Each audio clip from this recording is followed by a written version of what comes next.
और सूचना को अधिकार है उससे संबंधित भी प्रयोग करना चाहिए। इंपॉर्टेंट 1% जरूर आओगे और पढ़ लियो ढंग से ये टॉपिक में।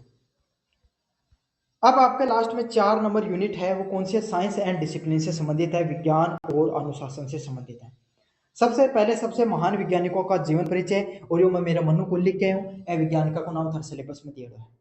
समझ में आ गई? सबसे पहला नाम है जॉन डाल्टन का।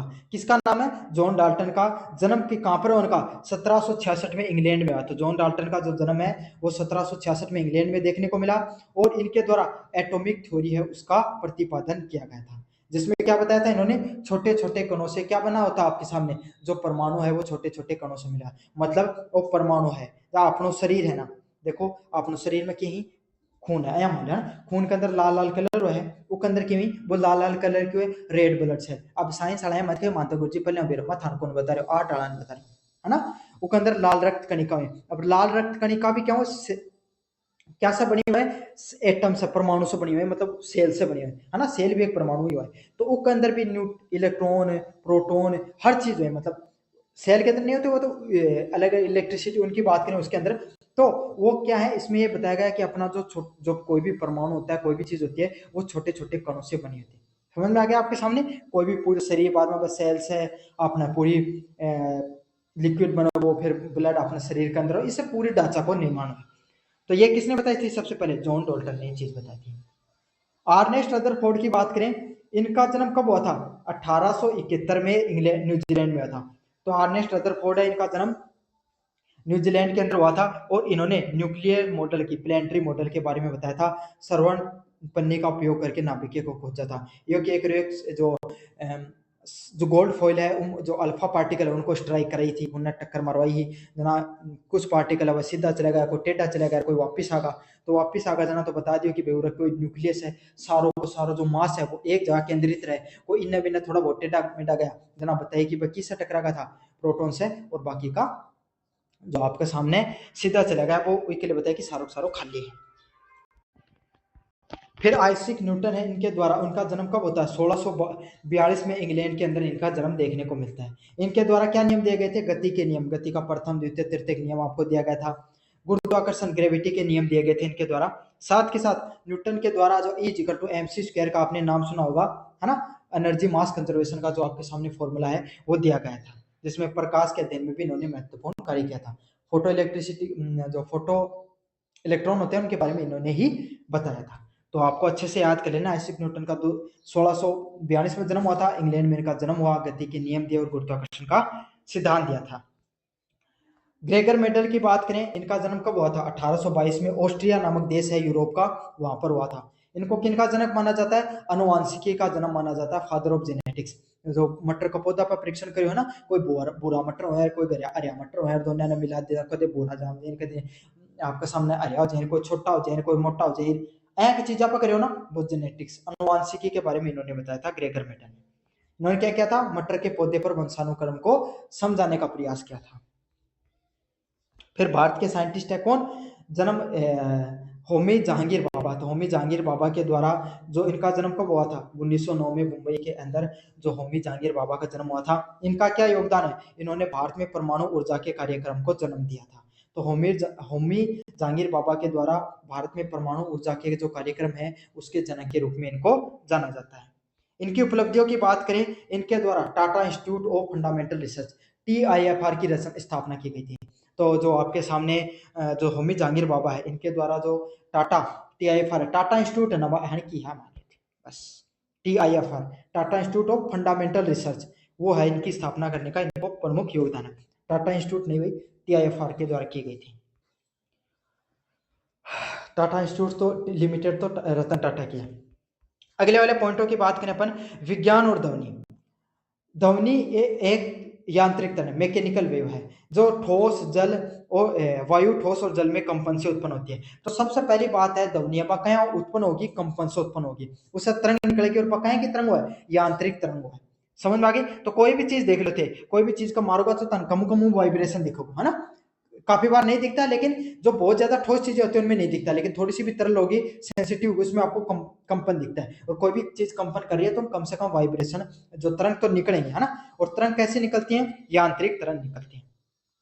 अच्छा, जो ध्वनि है वो वायु में जा सकती है, जल में घूम सकती है और ठोस में जा सकती है। और किससे उत्पन्न होती है? कंपन से उत्पन्न होती है। अच्छा, निर्वात में नहीं जाती, ये अच्छे से याद कर लेना। निर्वात में कभी भी ध्वनि है वो संचरण नहीं करती है। जड़े तो थे माले आया है चांद पर ध्वनि कदे कौन सुनाई थे, समझ में आ गई? थाला चांद में कौन सुनाई दे, चांद पर कौन सुनाई दे। गति की बात करें, वायु कितनी होती है? वायु की जो स्पीड होती है वो 343 मीटर पर सेकंड की गति से जो आपके सामने जो वायु होती है वो तेजी से चलती है।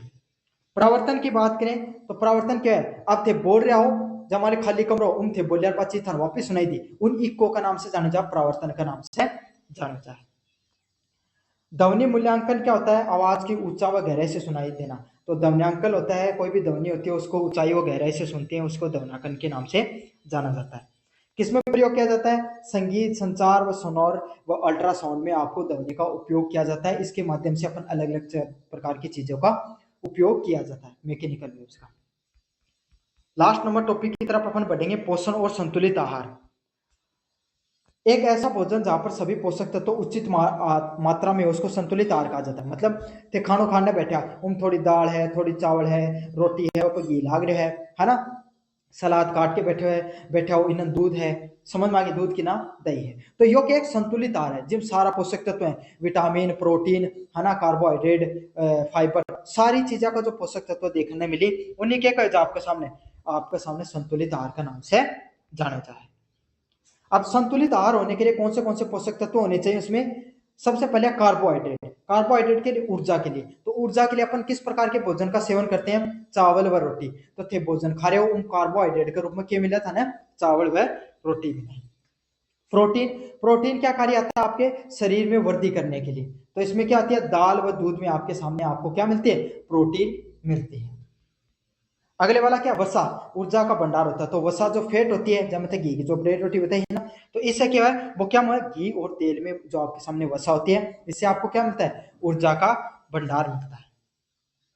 विटामिन और खनिज की बात करें तो रोग प्रतिरोधक क्षमता बढ़ाने का कार्य करते हैं। जो आपके सामने विटामिन और खनिज होते हैं वो आपके क्या करते हैं? रोग और जो क्षमता होती है उसको बढ़ाने का कार्य करते हैं। पानी की बात करें आपके सामने, और विटामिन जो अलग अलग चीजें वो है ना, विटामिन बी होगी, विटामिन सी होगी, विटामिन डी होगी, अलग अलग चीजें में खट्टा फल में सी पाई जा है। विटामिन डी सूर्य से मिले था है ना, अलग अलग प्रकार की जो चीजों में आपको मिलती है। मानव रोग की बात करें, ये टॉपिक काफी वाइड है, मैं इसको इतना वाइड में नहीं कर रहा हूँ, छोटे ही रूप में करवा रहा हूँ आपके सामने। लेकिन रोग 3 प्रकार के होते हैं। संक्रमक रोग, संक्रमक रोग कौन से होते हैं? बैक्टीरिया और वायरस। समझ में आ गई? जो संक्रमक कौन से है? जो मतलब एक आदमी से दूसरा आदमी का थ्रू फैल जाए। एक घर में एक आदमी ने खांसी जुकाम हो जाए, सारा घर में लाग जाए, तो वो कौन सा रोग है? संक्रमक रोग है। समझ में आ गया? जैसे मलेरिया, डेंगू हो गई, फ्लू हो गई, ये सारे के सारे संक्रमक रोगों के नाम से जाने जाते हैं। असंक्रमक रोग कौन सा है? जो जीवन शैली से पैदा हुए। समझ में आ गई? जो अपना जो थरा बुरा कर्मक जो पैदा हुए, सीधी बात है। जहाँ अगर बिल्कुल भी कोई एक्सरसाइज नहीं कर रहा हो, बिल्कुल भी नहीं कर रहे हो, तो डायबिटीज हृदय जो की समस्या उत्पन्न हो सके। अगला क्या का रोग है? पोषण संबंधित, खान पीन को ध्यान कौन रखे थे, तो इस तरह कौन सा रोग उत्पन्न होगा? पोषण संबंधित रोग उत्पन्न होगा, जैसे रिकेट्स, स्कर्वी व रक्तता। जहाँ मान लिया कि कार्बोहाइड्रेट की कमी होगी, कोई विटामिन की कमी होगी, अया की कमी की वजह से जो रोग उत्पन्न हो जाए उनके कहा जाए पोषण संबंधित रोग का नाम से जाना जाए। कैसे अपन निर्वहन कर सकते हैं, इन सब चीजों को कैसे रोक सकते हैं? स्वच्छता रखो सबसे पहले तो भाई, डेंगू मलेरिया कण के लिए घना पानी वगैरह नहीं इकट्ठा होना चाहिए। संतुलित आहार, खाना खाओ तब मैं को नहीं एक प्रकार को भोजन को नहीं, अरे पत्तेदार सब्जी खाओ, दूध दही छा हर चीज को अच्छे से सेवन करो, नाक ना मरोड़ा करो ज्यादा। टीकाकरण, और भाई कोई भी समय समय पर मान लो कोई वायरस फैलने लग रहा है तो को टीकाकरण, जब कोरोना का टीका लगाया गया था है ना, भैया को टीकाकरण भी करवाना चाहिए, और योग और व्यायाम भी करना चाहिए। समझ आ गई? तो योग व्यायाम करने की जरूरत नहीं, कम मोटरसाइकिल ले जाके सारे काम मत करा करो, थोड़ा बहुत पैदल भी चल लिया करो, है ना, वो भी योग व्यायाम में ही आ जाए। अगला क्या है? बिजली और प्रकाश। बिजली की बात करें, बिजली कैसे उत्पन्न होती है? विद्युत आवेश का बन, छोटा छोटा कण हुए हैं, 8 आला के लिए समझा दूं, छोटा छोटा कण हुआ है चलता रहे, जब चलन से क्या है उनका ऊर्जा उत्पन्न हो, और ऊर्जा बिजली बन जाए, ऐसा समझ लेते। समझना, जो कंपटीशन की तैयारी करें उन्हें तो मैं भी समझाने की जरूरत को नहीं, जो साइंस का उन्हें समझाने की जरूरत को नहीं, लेकिन जो आर्ट का विद्यार्थी है जन थोड़ा कम पता, वो बस समझ लो छोटे छोटे कण होते हैं, उनको विद्युत आवेश बोला जाता है, वो चलते रहते हैं, उनसे ऊर्जा का निर्माण होता है, और ऊर्जा बन के लाइट बन जाए है, आपके सामने विद्युत बिजली का निर्माण होता है। 2 प्रकार की ऊर्जा बिजली होती है स्थिर व धारा। किसमें उपयोग किया जाता है? बल्ब होगो, पंखो होगो, कंप्यूटर होगो, ये तो था मेरे बिजली का उपयोग कठे कठे करे जाए, इन बताने की कोई जरूरत नहीं। लाइट का बात होती बिजली और लाइट में अंतर है। बिजली के जो घना थर है, पंखो चाल रहे जो वह क्या है, वह है बिजली। लाइट के जो सूर्य की ऊर्जा दिखाई दे रही है वह प्रकाश हुआ है। दुनिया में अंतर समझिए, ठीक है। प्रकाश ऊर्जा का रूप है, प्रकाश के एक एनर्जी को रूप है। बात जो बिजली थर घर आ रही है, जो पंखो चाल रहे हैं, वो विद्युत आवेश से उत्पन्न हुआ है। और यो क्या हो रहा है? प्रकाश जो सूर्य की ऊर्जा है वह ऊर्जा से उत्पत्ति हुआ है। जिसमें से थन के वह जो आपके सामने जो प्रावर्तन, अपवर्तन और परिवर्तन, विवर्तन जैसी जो प्रक्रियाएं होती है वो देखने को मिलती हैं। और इसको समझने के लिए आपके सामने न्यूटन और आइंस्टीन ने प्रकाश के सिद्धांत दिए थे, जिसका उपयोग दृष्टि, ऑप्टिकल उपकरण व लेजर ऊर्जा उत्पादन में किया जाता है। जो आपके साथ अंदर होता है ना, सूरज होता है, सूरज के अंदर हाइड्रोजन के मॉलिक्यूल होते हैं, आपस में टूटते हैं, सॉरी जुड़ते हैं, विखंडन नहीं होता इनमें, आपके सामने जुड़ते हैं, आपका समायोजन होता है और इससे ऊर्जा का उत्पन्न होता है। समझ में आ गया आपके सामने? तो ये था आपके सामने पूरा का पूरा अंडरस्टैंडिंग डिसिप्लिन एंड सब्जेक्ट। मुझे उम्मीद है आपको वीडियो अच्छा लगा होगा। चैनल को जरूर से सब्सक्राइब कर देना, वीडियो को जरूर से लाइक कर देना। धन्यवाद।